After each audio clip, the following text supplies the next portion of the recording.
तोहर यादी में नैना हमर रात भर निन्न नहीं आबे।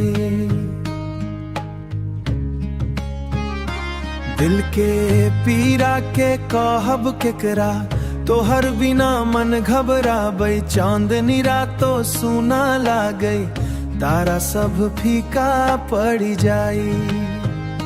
जखन सो छोड़ी गेलहूँ हमरा, जीवन हमर रुकी रुकी जाई।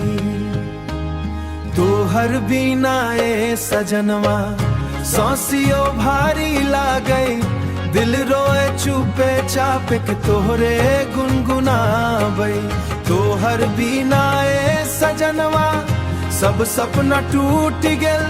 प्रेमक फूल जे खिलल छल ओहो आंसू में डूब गेल।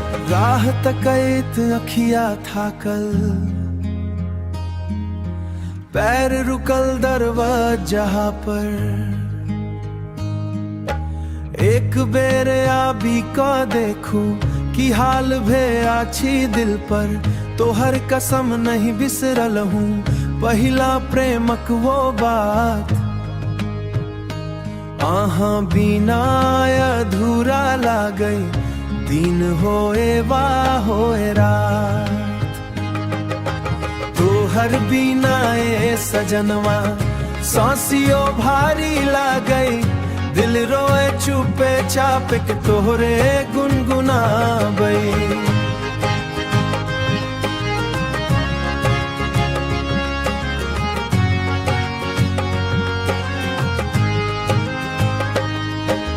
जो लौटिया भी जैब वहाँ, फिर सोजी उठत परान। नहीं तो हर याद सहारे काट हमारी सुनसान। तोहर बिना ए सजनवा सांसियो भारी लागै। दिल रोए चुपे चापे के तोहरे गुनगुनाबै।